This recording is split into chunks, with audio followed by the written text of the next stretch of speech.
시작합니다.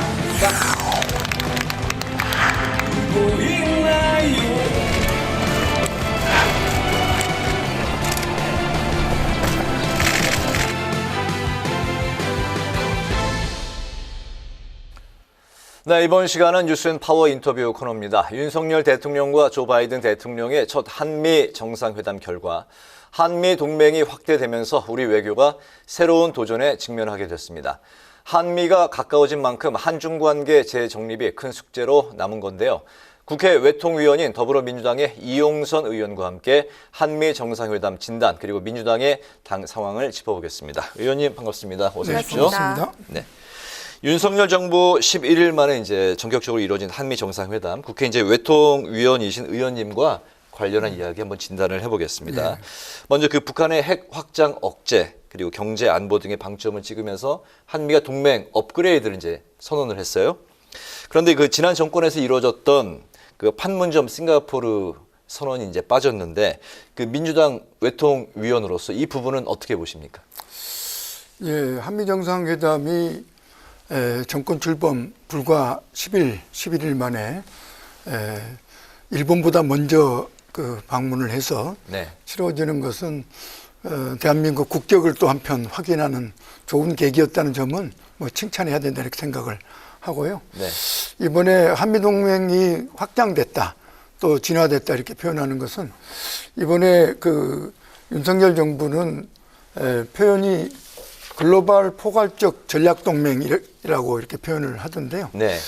작년 1년 전을 좀 되돌이켜 보면 문재인 대통령과 바이든 신정부가 5월 20일 똑같은 날 한미 정상회담을 했을 때 그때 소위 포괄적인 합의를 이뤄내면서 포괄적 글로벌 동맹이라고 표현을 했거든요. 네. 그래서 저는 기조에 있어서는 거의 그때의 어떻든 한미 동맹의 확장 또 업그레이드 이런 것들이 재확인됐다 이렇게 이제 보여지고요. 네. 그 중에 이제 방금 이야기하시는 것에 좀 차이가 드러난 게 네. 결국 싱가포르 선언 그 판문점 선언과 같은 예. 이 대북 문제, 예. 북핵 또 평화 문제와 관련된 점에 대해서는 좀 결이 많이 좀 다른 게 이번 합의에서 좀 아쉬움으로 지적되는데 사실 한미가 묘하게 1년 단위로 정권이 바뀌었습니다.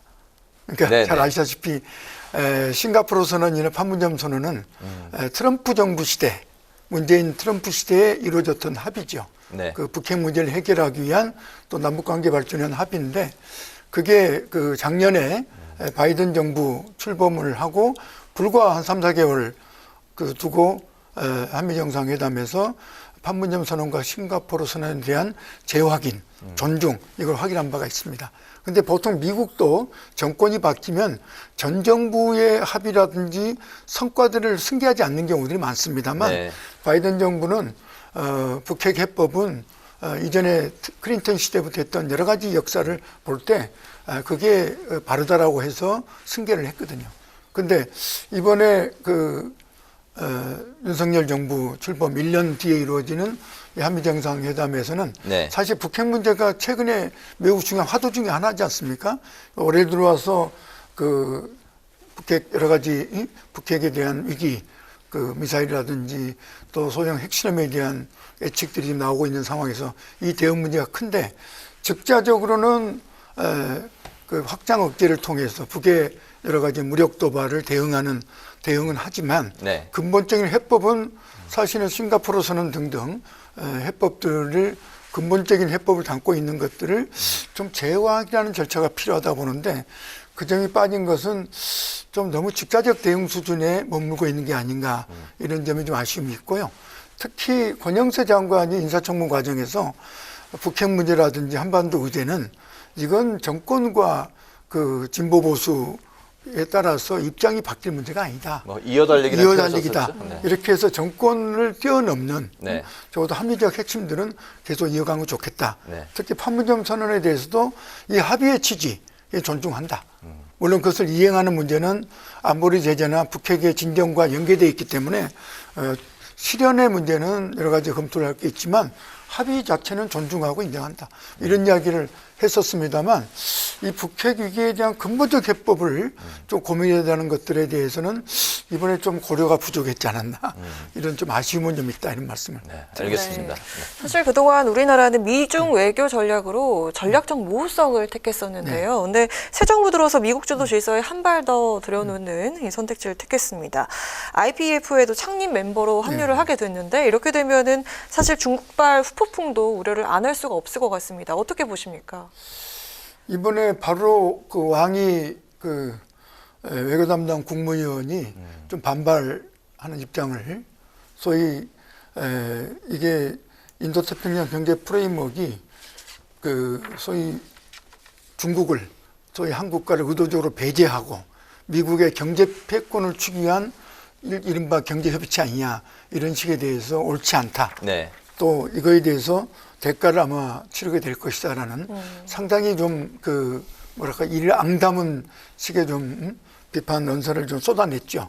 근데 이 그 IPEF는 미국이 7개월 전에 하긴 7개월 만에 현실화시킨 오늘밖에 미일 그저 회담에서 13개국이 참여하는 형식으로 완성됐다고 발표를 했다고 들었습니다. 네. 그리고 이것은 명백히 소위 기술동맹으로까지 이제 확산되려고 이야기를 합니다만 중국에 대해서 일정한 견제를 위한 소위 경제 기술 협의체다라고 하는 것이 일반적 평가입니다.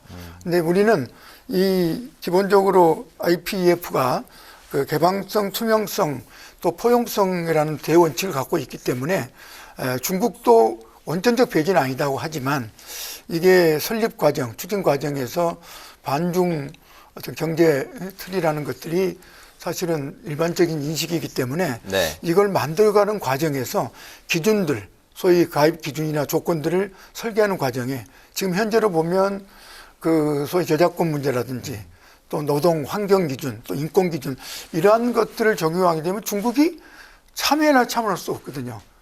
이렇게 되면 결국은 결과적으로 중국을 그 뭡니까 배제시키는 그래서 반중 그런 그 경제협의체로 작동하지 않겠는가라는 사실 우려를 하는데 이게 우리로서는 그 중국이 미국과 일본이 합친 것보다 훨씬 많은 25% 이상의 교역을 하고 있지 않습니까? 네. 그래서 이런 경제 문제에 대한 깊은 숙고를 현 정부가 윤석열 정부가 하지 않으면 안 된다.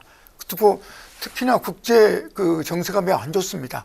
이번에 우크라이나 전쟁도 있고 미중 같은 여러 가지로 지금 에너지와 그 자원 그리고 곡물 등등 네. 이런 아주 파동들이 심각하게 지금 몰아닥치고 있기 때문에 이런 속에서 우리 경제를 관리하는 것들이 매우 신정부의 중요한 과제 중 하나인데 이런 부분에 대해서 좀 그 숙고를 할 필요가 있겠다라는 걱정이 좀 듭니다. 알겠습니다. 한미가 이제 또 그 북한의 코로나19 위기 상황, 현재 그 매일 한 10만 명 정도 이제 그 뭐 코로나 신규 환자가 나오고 있는 상황인데 인도적 지원에는 이제 합의를 했습니다. 네. 북한이 아직 대답을 하지 않고 있는데 자신들의 그 방역 정책을 자화자찬하고 있는 그런 상황인데 북한의 코로나19 그 대처 상황을 어떻게 지금 지켜보고 계시고 어떻다고 판단하고 계시고 한미 지원을 받아들일 가능성 또 어떻게 보고 계세요? 북이 그 제로 코로나 정책을 무려 2년 반 가까이 네. 그야말로 그 세국 봉쇄 정책을 통해서 지금 제로 코로나 정책 추구했는데 그게 과연 성공할 수 있을까요? 국제사회의 걱정과 네. 우려, 의혹이 많았거든요. 네. 그런데 5월 12일 날 우리 권영세 장관 인사청문회를 하는 중에 북의 정치국 상무위원회 회의를 통해서 아주 심각한 상황을 그 인정을 했죠. 그때 그야말로 최대 방역 위기 그리고 그간에 이걸 감춘 거에 대한 질책 이런 것들이 이제 발생을 했습니다만 네. 지금 벌써 10일도 안 돼서 매일 30만 이상 그건 진단 키트가 없기 때문에 확진자는 정확히 확인할 수 없고 대신 발열자라는 표현을 쓰는데 진단 키트가 없기 때문에 거기는 발열자로 합니다만 30만 명 이상을 지금 오르내리다가 지금 10만 명 더 줄었습니다. 네. 불과 일주일 10일 사이에 줄었거든요. 그래서 그쪽은 아마도 지금 그 해열제라든지 항생제 같은 이러한 그 약품들, 그다음 마스크를 통해서 지금 아마 버티기에 들어간 게 아닌가. 그 중국을 통해서 최근에 보면 항공기, 그 화물 항공기와 그 트럭을 통해서 약품과 방역물자 지원을 받은 걸로 좀 알려져 있습니다. 네. 그래서 약품에 대한 그 수급을 좀 정상화시키고 그다음에 그 좀 활동을 좀 제약 그 봉쇄하면서 아마 버티기에 들어간 거 아닌가 네. 싶고요. 지금 사실 우리 정부가 북에 대해서 이 백신을 지원하겠다. 특히 한미 간 합의를 이루는 것은 상당히 긍정적이라고 봅니다. 그런데 백신은 대규모로 지원하려면 조달의 시간도 걸리고 백신만 그냥 줄 수가 없습니다. 이 콜드 체인망이 확보되지 않으면 운방 수단이 확보되지 않으면 이게 보관과 운송 과정에서 변질이 많습니다. 그러면 북한의 여러 가지 그 소위 SOC나 기반 상황을 보면 이거 사실 수개월이 걸리는 프로젝트입니다. 그렇기 때문에 북으로 봐서는 이번에 또 코로나 그 19의 성격이 오미크론이라는 이 변이종이 상대 증상이 완화된 종입니다. 그 여름이라는 것이 독감 발생을 좀 이완시키거든요. 이런 측면을 감안하면 최근 30만으로 내려다가 10만으로 떨어져 가는 것은 앞으로 아마 한 달 내로 네. 이게 상당히 좀 안정화될 가능성. 그러니까 소위 인도, 인도네시아, 남아공 같은 제3세계들이 백신을 제대로 수급해서 접종을 못한 상태에서 자연 면역에 도달했던 그런 흐름을 아마 따라가지 않을까. 뭐 자체 진영 네. 국면으로 갈 거라고 예, 보시는군요. 그렇게 좀 알겠습니다. 방향을 잡은 게 아닌가 싶고요. 그다음에 이번에 북핵에 대해서 지금 확장 억제, 핵은 핵으로, 응? 그다음 전략 자산의 전개 뭐 등등 우리의 지금 대응책을 군사적 강경책을 사실은 합의한 상황에서 네. 아마 북핵 협상을 위한 자기들의 어떤 전략적인 도발이 사실은 최근에 핵실험이나 미사일 실험인데 이런 흐름하고도 그 백신 지원이 상당히 이 전체 흐름을 자기들이 깰 수 있다고 보기 때문에 아마도 지금 그 우리의 지원에 대해서 수용 가능성이 낮지 않을까 이렇게 네, 좀 네. 예측이 네, 알겠습니다. 다음 주제부터는 또 좀 짧게 좀 아, 예, 들어보도록 알겠습니다. 하겠습니다. 시간 관계상. 여의도 상황을 좀 짚어볼까 하는데요. 그 예. 노무현 전 대통령 13주기입니다. 추도식에 특히나 당정이 총출동을 했고 문재인 전 대통령은 퇴임 후에 첫 공식 일정을 이렇게 소화를 했는데요. 의원께서는 문 전 대통령과 또 오랜 인연이 있으시잖아요. 이번 추도식 보시면서 문 전 대통령이 노 전 대통령에게 어떤 이야기를 전하고 싶었을까 뭐 이런 생각이 드셨을 것 같은데 어떻게 생각을 하시는지 들어보겠습니다. 아마 대통령이 서거했을 때 장례위원장을 문재인 대통령이 맡았잖아요. 네.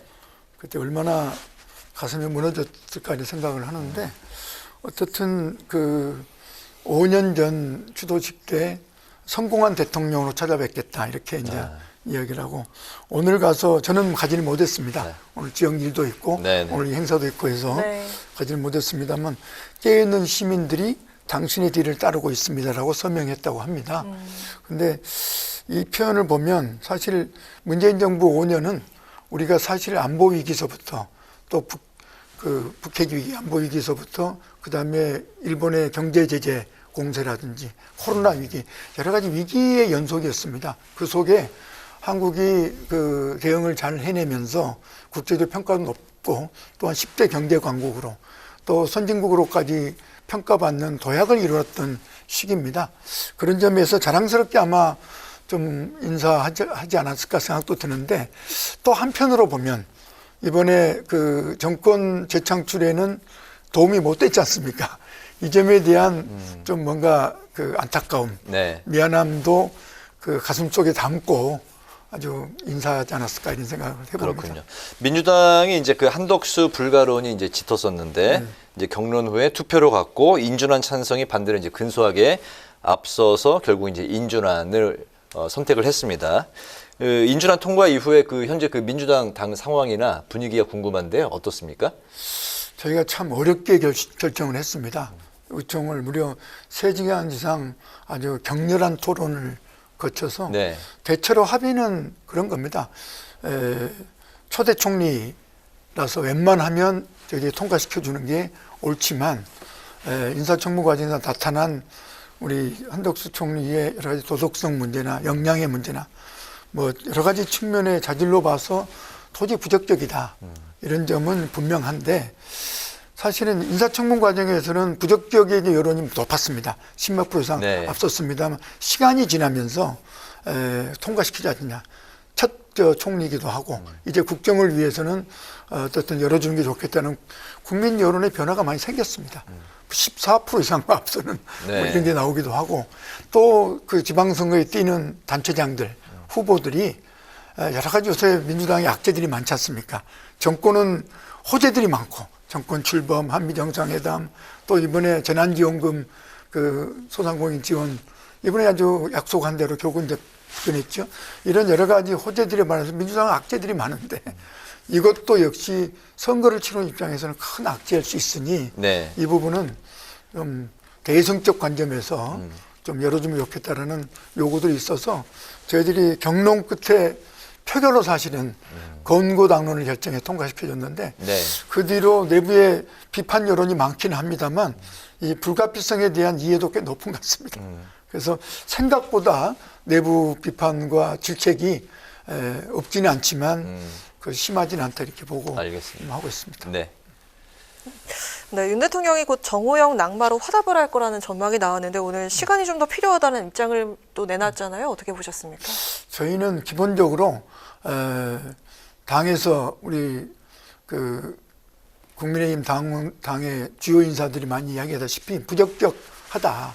그렇지만 스스로가 그냥 퇴진하는 사퇴하는 방식이라는 게 적절한 이야기를 많이 했기 때문에 네. 아마도 저는 뭐 그렇게 가리라고 봤는데 좀 늘어지는 것 그리고 오늘은 시간이 좀 필요하다는 대통령의 발언은 워낙 친하다 보니까 네. 그 강압적으로 스스로가 그냥 사퇴시키기보다 본인 스스로가 정리를 마음 정리하는데 조금 더 시간을 조자는 취지 아닌가 저는 이렇게 보고요. 네. 결과적으로는 아마 자진 사퇴하지 않을까 이렇게 예측하고 그렇군요. 있습니다. 네. 네, 이제 약 열흘 정도 지나면 지방선거입니다. 지역구가 양천구 을이시잖아요. 맞습니다.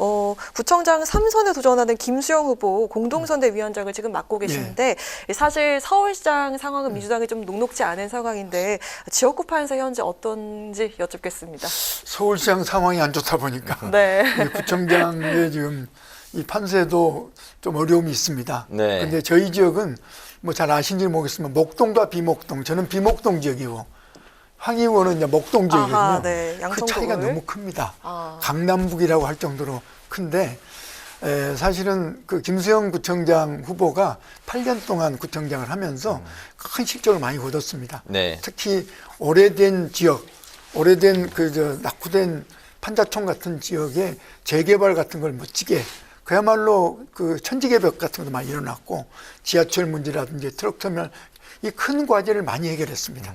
그 도서관 같은 또 공원 같은 데 아주 삶의 그 주변을 아주 많이 획기적으로 바꾸는 역할을 해서 성과에 대한 평가는 없습니다. 그런데 목동 같은 경우는 전체로 재건축 문제, 그다음에 특히 부동산세, 종부세와 재산세 문제에 대한 국민들의 어떤 그 주민들의 아직 그 분노가 아직은 많이 가라앉지 않아서 이것 때문에 저희가 사실 경합 열세 지역입니다. 그런데 아마 점차 분위기들이 좀 인물 경쟁력 또 실적을 중심으로 해서 평가들이 올라오고 있어서 아마 이번 주 중반쯤 되면 많이 붙지 않을까 이렇게 좀 저희들은 기대하고 있습니다. 알겠습니다. 오늘 이제 근주수연 파워 인터뷰는 이제 마칠 시간이 됐습니다. 오늘은 한미 정상회담을 중심으로 진단을 해드렸고요. 또 지방선거도 또 살펴봤습니다. 지금까지 더불어민주당의 이용선 의원과 함께했습니다. 오늘 말씀 잘 들었습니다. 감사합니다. 고맙습니다. 네, 감사합니다.